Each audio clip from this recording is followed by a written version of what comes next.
Olá, tudo bem com você? É muito bom ter sua companhia aqui novamente para mais uma videoaula. Para quem não me conhece, sou o professor Matheus, acadêmico do curso de segunda licenciatura em Letras do Centro Universitário Ninter.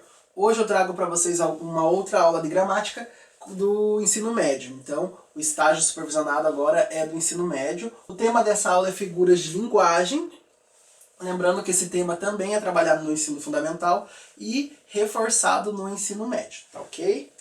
Vamos lá então. A nossa aula tem alguns objetivos e eu vou deixar explanado para vocês. O principal deles, é apresentar os diversos tipos de figuras de linguagens existentes hoje na língua portuguesa. Conhecer também as diferenças nos estudos, na aplicabilidade de cada um e exemplificar aonde cada um desses tipos de figuras de linguagem eles vão casar, onde eles vão estar aproximados, diante da nossa língua e verificar ali que no nosso contexto, no nosso dia a dia, a gente utiliza muito dessas figuras de linguagem que a gente vai verificar aqui. Vamos lá então. Para iniciar o estudo das figuras de linguagem, é importante a gente recapitular um pouco em nossas mentes qual que é a diferença de denotação e conotação. Existe uma diferença dentro da língua portuguesa, dessas definições de palavras, e é isso que a gente vai ver agora. Quando falamos de denotação, estamos falando de uma palavra com significação restrita, ou seja, encontrada no dicionário. Por exemplo, você procura a palavra cadeira, você vai encontrar lá o que é uma cadeira. No dicionário vai estar exemplificado lá para você, em poucas palavras, uma ou duas palavras, o que significa essa palavra cadeira, alguma coisa para sentar. Imagino que seja isso. Então, uma linguagem exata, precisa, uma linguagem que está no sentido literal, bem direto essa significação. Quando a gente fala de conotação, a gente está trazendo aqui palavras com significação ampla, com contexto, palavras carregadas de sentidos, valores sociais, uma linguagem expressiva, rica em detalhes, em sentido, e sempre vai estar lá no sentido figurado. O que significa isso? O que a gente quer dizer com a conotação? A conotação vai ser o quê? Uma linguagem mais ampla, apenas não só cadeira, em poucas palavras resultando o que é. Eu posso ter cadeira, alguma coisa para sentar, que é utilizada, que pode ser almofadado ou não, que tem 4 pés. Enfim, a gente consegue ampliar a significação de uma palavra. Então, a gente tem palavras denotativas e conotativas. Sempre quando estamos falando da conotação, são palavras mais amplas, com sentidos figurados. A gente tem uma figuração ali no que a gente está querendo expressar. Isso é importante para a gente iniciar a aula, por quê? Porque a figura de linguagem ela vai estar diretamente ligada à conotação. Então vai ser essa linguagem mais expressiva, mais ampla de uma palavra ou de uma frase. Ok? Vamos iniciar então aqui, eu trago para vocês que a gente tem alguns tipos de figuras de linguagem e tem algumas aqui que nós vamos explanar hoje. Porém, a gente tem uma infinidade muito maior de figuras de linguagem que não dá pra gente trazer só para uma videoaula. Por quê? Porque são muito amplas, tem muito conteúdo aí. Então eu trouxe as principais que se utiliza e se estuda, Lembrando que é importante aprofundar os estudos em todas, porque todas essas são extremamente importantes, mas essas aqui que eu trouxe para vocês são algumas que dá para a gente iniciar esse estudo de figuras de linguagem. Então a gente tem a comparação, a metáfora, a metonímia, antítese, paradoxo, a gente tem a personificação, que também é chamada de prosopopeia, a hipérbole, eufemismo e por último nós vamos falar hoje sobre a ironia. Então a gente tem essas figuras de linguagem que vão ser trabalhadas hoje, passando passo a passo e dando exemplos de cada uma, ok? Vamos lá então.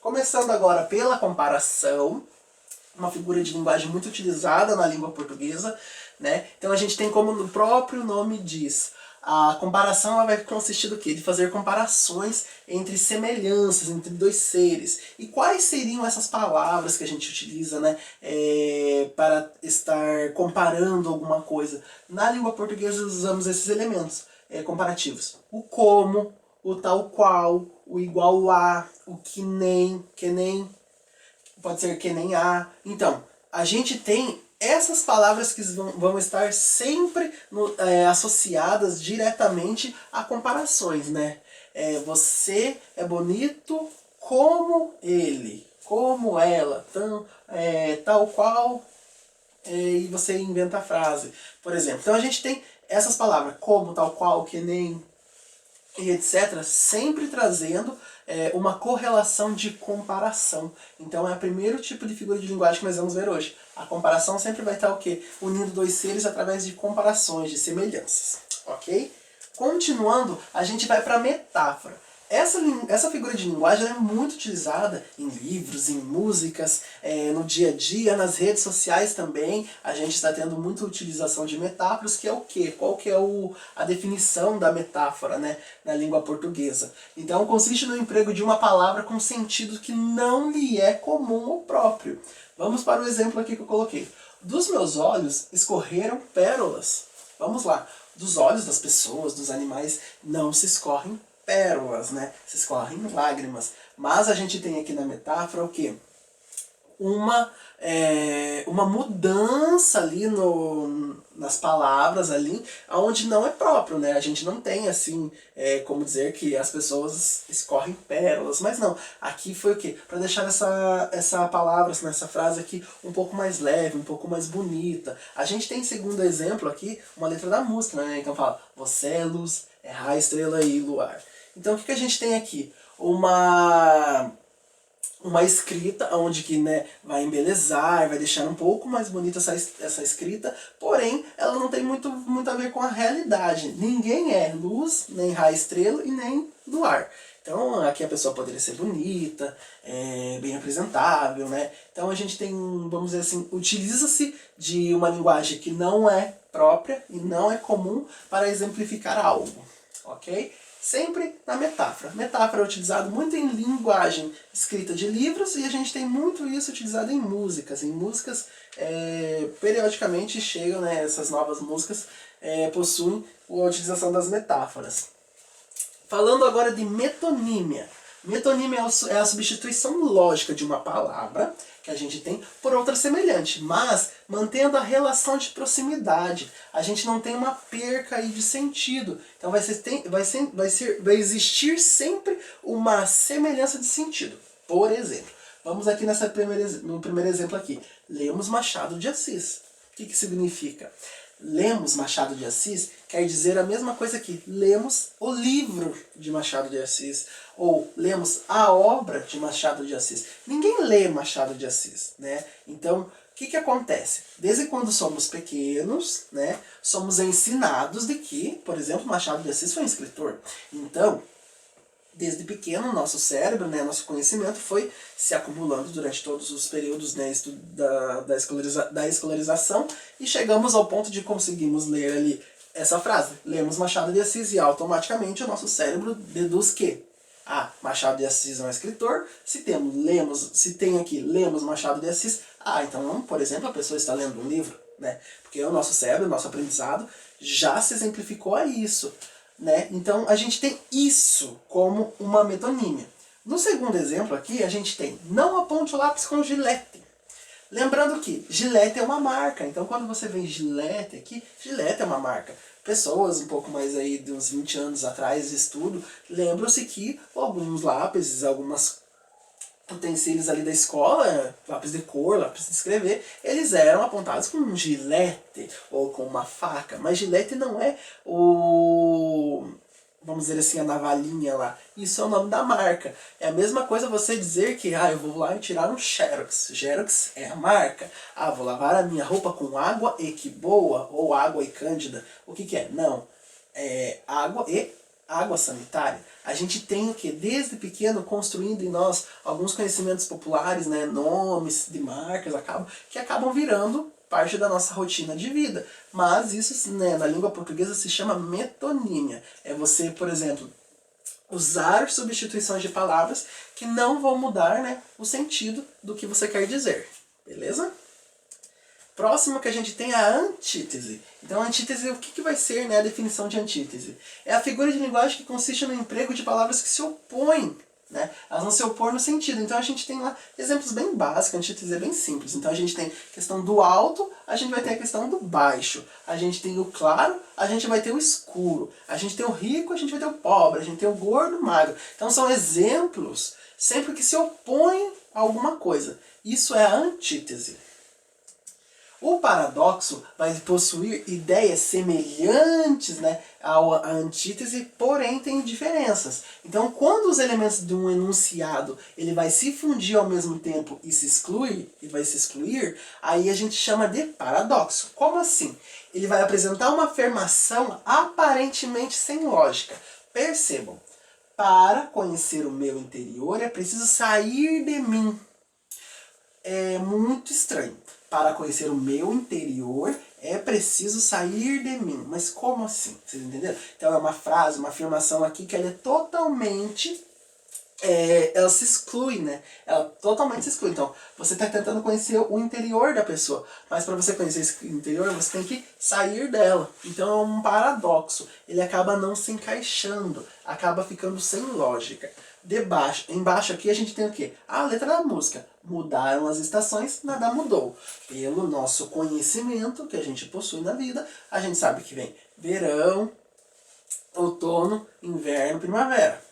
Por exemplo, são essas 4 estações. Durante essas 4 estações, a gente tem mudanças drásticas, né, da natureza, de clima em geral. Então a gente não tem como, naturalmente não tem como mudar as estações e vir aqui como nada mudou. Eu estou aqui então usando um paradoxo, que vai ser o quê? Vai ser um elemento do enunciado, aqui a frase, e que vai se excluir automaticamente e que vai ficar totalmente sem lógica. Então, mudar as estações, nada mudou. Como assim? As estações mudam, com ela leva-se o quê? O clima, as folhas, fica frio, fica calor, muda muito. Então a gente acabou a própria frase se excluindo e ficando sem nenhum tipo de contexto, tá ok?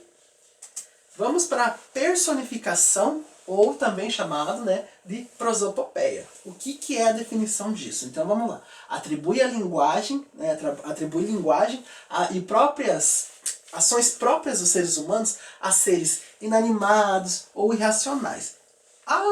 O uso da personificação da língua portuguesa ela é muito ampla e se utiliza muito. Vamos dizer assim que quem nunca chegou numa afirmação tão próxima a essa? Então, o cachorro sorriu pra mim, por exemplo. A gente tem uma afirmação dessa, do cachorro sorriu pra mim, só que todos nós sabemos, né, racionalmente, que os cachorros não sorriem. Né? Os cachorros não possuem o poder de sorrir, eles não têm essa consciência de sorrir e gargalhar. Então a gente utiliza-se da frase, dessas palavras de personificação para quê? Para eu trazer atitudes que são próprias dos seres humanos para seres inanimados ou irracionais. Um segundo exemplo aqui a gente tem o vento beija o meu cabelo. Aqui a gente sabe que o vento não beija ninguém, né? Então a gente utiliza-se de características dos humanos, dos seres humanos, para a gente pegar seres inanimados aí, ou irracionais. Bem simplesinho o uso da presopopeia ou personificação, ok? Continuando aqui, a gente tem a hipérbole. O que é a definição da hipérbole? É o emprego de exagero como forma de expressão. Então, o que a gente tem? Dentro da língua portuguesa, algumas frases, algumas formas de se expressar acabam ficando muito exageradas. Então, quem nunca falou, né?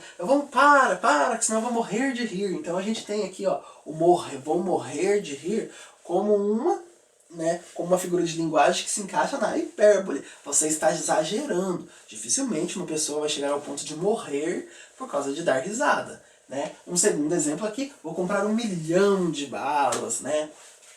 Ou isso foi tão caro que me custou o olho da cara. Então a gente tem aí uns exemplos muito exagerados que acabam entrando na hipérbole. Então quem nunca falou, né, que vai comprar 1 milhão de tal coisa, né? Então a gente tem, durante o nosso dia a dia, nas nossas conversas com colegas e amigos, a gente tem muito o uso da hipérbole. A gente acaba exagerando muito para quê? Para tentar se expressar da melhor forma possível. Isso está errado? Não. São figuras de linguagem, são formas que a gente se verbaliza um com o outro e isso faz parte da cultura da língua. Eufemismo. O que é o eufemismo? Vamos lá. O eufemismo consiste em usar palavras ou expressões alternativas no lugar de uma desagradável ou chocante. Imaginem que, por exemplo, a gente tem aí, diante de hoje, né, temos o coronavírus e infelizmente, algumas famílias têm que acabar dando notícias ruins para as pessoas. Então, se usa muito da utilização da figura de linguagem do eufemismo, para quê? Para você suavizar um pouco essa notícia muito trágica ou chocante. Pegamos um exemplo muito simples aqui, que seria esse exemplo aqui. Vovô foi jogar xadrez com São Pedro. Com São Pedro, né? O que isso quer dizer? Vamos dizer assim que olhando, né, essa frase, você consegue ver que o vovô, então você está falando com uma criança, você vai explicar para uma criança que seu avô faleceu. Então você não vai chegar numa criança e dar esse trauma, porque sabemos que crianças se traumatizam muito fácil, né? Tem que ter todo um cuidado no momento de estar levando certas conversas com crianças. Então aqui se teve o cuidado de usar, né, através do eufemismo, palavras que trariam uma alternação, uma palavra alternativa para aquele momento de sofrimento ou para tentar explicar. Necessariamente o avô faleceu, só que você não vai chegar numa criança e falar isso. Então o meio que foi encontrado foi: o vovô foi jogar xadrez com São Pedro. Assim você consegue, entre aspas, né, um momento de sofrimento, driblar ali um momento de sofrimento para essa criança e conseguir fazer com que esse momento seja menos doloroso. Então foi uma alternativa que a pessoa encontrou no lugar de dar uma notícia muito chocante ou desagradável, ok? E pra gente finalizar como último conteúdo dessa aula de hoje, eu trago para vocês a ironia. A ironia que na nossa língua se disseminou, não só na nossa língua, como todas as línguas aí mundiais, nós seres humanos temos a infelicidade de em alguns momentos sermos irônicos, né? E em alguns momentos essas ironias acabam surgindo naturalmente, que é uma que eu trouxe aqui como exemplo para vocês, né? Antes disso eu vou colocar, né, o conceito de ironia na língua portuguesa, que vai ser consiste em afirmar o contrário do que você quer dizer. Um exemplo bem clássico é esse: fale mais alto. Como assim, fale mais alto? Você está no meio de uma conversa, o seu interlocutor acabam erguendo o som, tal e tal, e você fala para ele bem assim: ei, fale mais alto, fale mais alto. O que acontece? Você está querendo dizer para essa pessoa abaixar o tom, né, porque ela está falando alto, só que você está utilizando da figura de linguagem ironia. Então você está sendo irônico naquele momento. Você está pedindo para a pessoa falar mais alto, mas você quer que a pessoa fale mais baixo. Então, ei, fale mais alto, né? Temos esse problema? Temos isso como problema? Podemos ter, né? Em alguns momentos essa ironia nem sempre ela é bem vista. Ela nunca, na verdade, é bem vista e acaba em alguns momentos podendo dar alguns problemas para as pessoas. Mas hoje eu trago para vocês que a ironia não é só difundida como pessoa irônica, tal. Ela está dentro da língua portuguesa como faz parte do conjunto de figuras de linguagem. Ou seja, ela existe dentro da língua, faz parte dos vocábulos utilizados nesse Brasilzão inteiro que a gente tem aí, ok? Bem, pessoal, da minha parte por hoje era isso. Eu espero que essa aula tenha sido esclarecedora, tenha tido conteúdo suficiente para vocês entenderem o que são esses, vamos dizer assim, alguns dos elementos das figuras de linguagem, porque são muitas, elas também ali dentro elas se dividem em vários tipos, mas eu trouxe um geralzão como um resumão mesmo do que é figura de linguagem.